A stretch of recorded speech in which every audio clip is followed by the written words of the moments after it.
कार्तिक माह महात्म्य का 14वां अध्याय। तब उसको इस प्रकार धर्मपूर्वक राज्य करते हुए देख देवता क्षुब्ध हो गए। उन्होंने देवादिदेव शंकर भगवान का मन में स्मरण करना आरंभ किया। तब भक्तों की कामना पूर्ण करने वाले शंकर भगवान ने नारद जी को बुलाकर देव कार्य की इच्छा से उनको वहां भेजा। शंभु भक्त नारद शिव की आज्ञा से देवपुरी में गए। इंद्रादि सभी देवता व्याकुल हो शीघ्रता से नारद जी को उत्कंठा भरी दृष्टि से देखने लगे। अपने सब दुखों को कहकर उन्हें नष्ट करने की प्रार्थना की। तब नारद जी ने कहा, मैं सब कुछ जानता हूँ, इसलिए अब मैं दैत्यराज जलंधर के पास जा रहा हूँ। ऐसा कह नारद जी देवताओं को आश्वासित कर जलंधर की सभा में आए। जलंधर ने नारद जी के चरणों की पूजा कर हंसते हुए कहा, हे ब्राह्मण, कहिए आप कहाँ से आ रहे हैं, यहाँ कैसे आए हैं? मेरे योग्य जो सेवा हो उसकी आज्ञा कीजिए। नारद जी प्रसन्न होकर कहने लगे, हे महाबुद्धिमान जलंधर, तुम धन्य हो। मैं स्वेच्छा से कैलाश पर्वत गया था, जहाँ 10,000 योजनों में कल्प वृक्ष का वन है।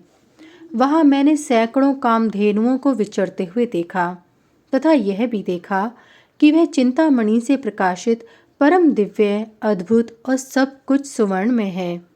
मैंने वहाँ पार्वती के साथ स्थित शंकर जी को भी देखा, जो सर्वांग सुंदर, गौरवर्ण, त्रिनेत्र और मस्तक पर चंद्रमा धारण किए हुए हैं। उन्हें देखकर मुझे बड़ा आश्चर्य हुआ कि इनके समान समृद्धिशाली त्रिलोकी में कोई है या नहीं। हे दैत्येंद्र, उसी समय मुझे तुम्हारी समृद्धि का स्मरण हो आया और उसे देखने की इच्छा से ही मैं तुम्हारे पास चला आया हूँ।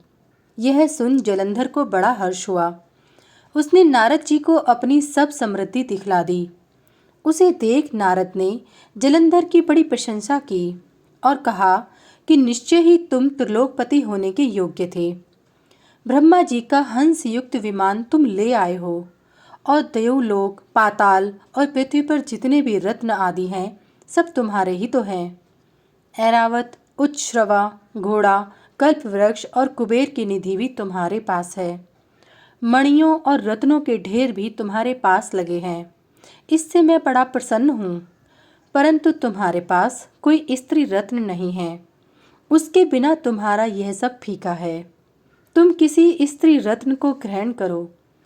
नारद जी के ऐसे वचन सुनकर दैत्यराज काम से व्याकुल हो गया। उसने नारद जी को प्रणाम कर पूछा कि ऐसी स्त्री कहाँ मिलेगी जो सब रत्नों में श्रेष्ठ हो। नारद जी ने कहा, ऐसा रत्न तो कैलाश पर्वत में योगी शंकर के पास ही है।